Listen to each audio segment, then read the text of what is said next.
Hey Anna, it's me again.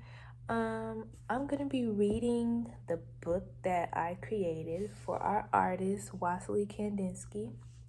I don't have a an actual copy. It's on my laptop right now, but um, once you get the copy, you can always rewatch the video and follow along with me.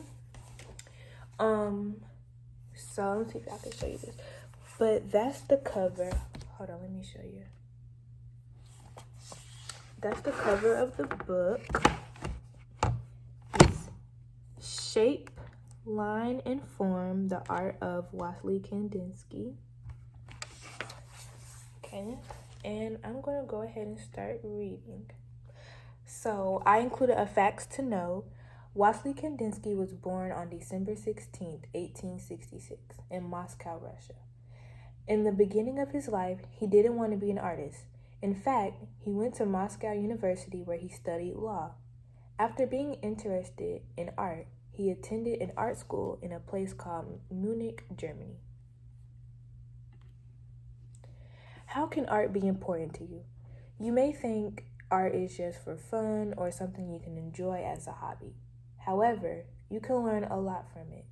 Art is very important because it can introduce you to different types of cultures and people. It can also help you to express your personality in a new way. This can improve your life by growing your knowledge and figuring out who you are as a person. It can change the way you see art and open your mind up to new solutions to problems. Learning about Wassily Kandinsky can be important to you. You may ask how. Well, Kandinsky is known for the use of his beautiful, bright colors. When looking at his artwork, it can give you the opportunity to figure out the meaning of it. A lot of his work is expressed from the experiences in his life. You're able to view his artwork beyond something small by his use of creating worlds of color. Kandinsky's art shows language in the form of shape, color, and line. His art can show ideas and raise emotions in a poetic way. Say that. I'm sorry, the glare in my light. But I promise you will see all of this in your book when it gets to you. Have you ever colored a picture and wonder why you choose the colors you choose? Do certain colors give you feelings or emotions, or do the colors just look good together? Well, Kandinsky uses his emotions to create paintings with line, shape, and form. His most famous piece, titled Color Study, Squares with Concentric Circles, he paints a canvas of 12 squares and placed circles inside each one. He painted this in the year 1913 and used watercolor and crayon on paper. And what is a concentric circle? It's a circle with a common center. Formal elements are the parts that make up the artwork. The elements include line, shape, form, texture, color, pattern, and composition. Here are a few examples from the painting. Line. He uses horizontal lines and vertical lines to make the squares. Shape. He creates geometric circles inside each square. And color. He uses primary colors, which is red, yellow, and blue, and secondary colors, which is orange, purple, and green. On the next page, try to complete the activity. Remember to think about the lines and the shapes and what colors you use, and think about how formal elements are used. That.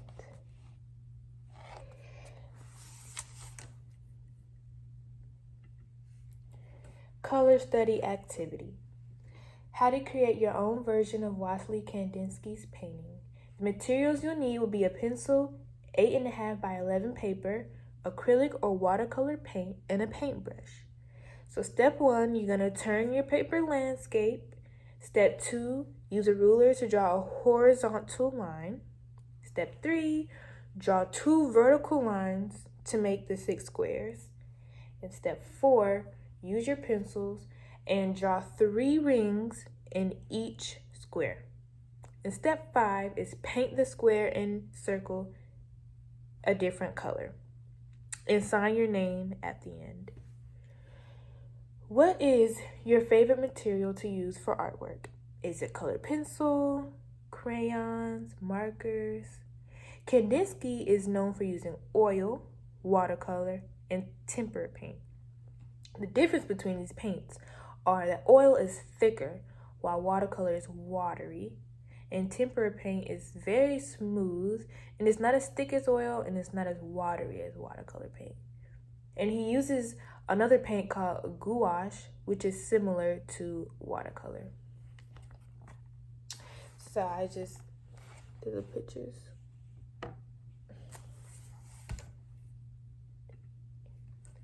Kandinsky would use the technique of imagining the meaning of colors.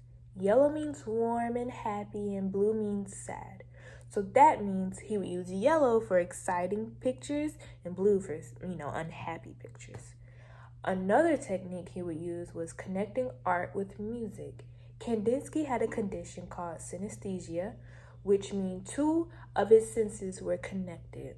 His hearing and vision were used together. Therefore, certain sounds or music cause him to use specific colors. In the box below, draw a picture while playing your favorite song and see how your favorite song can influence your painting.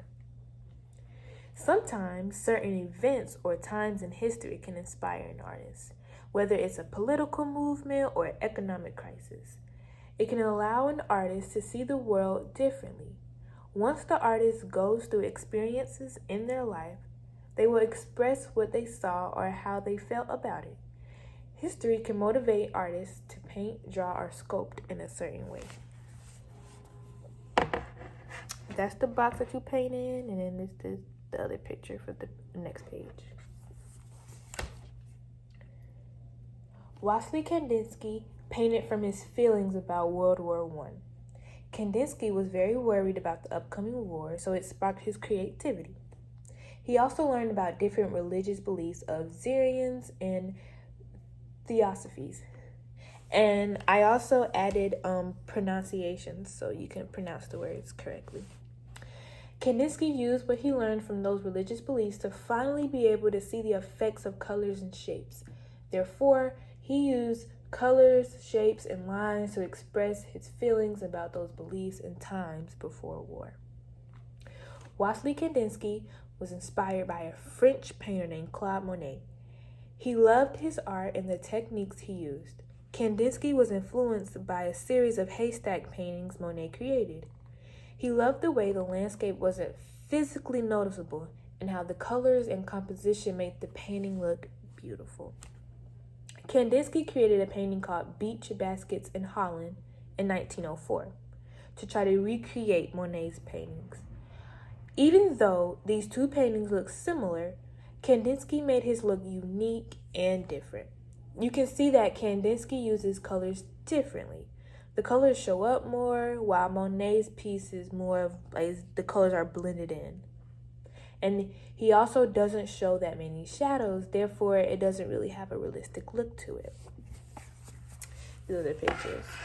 And I made sure I included pictures of the haystacks and the beach baskets in Holland. I'm sorry if you can hear a train. We have a train going by right now.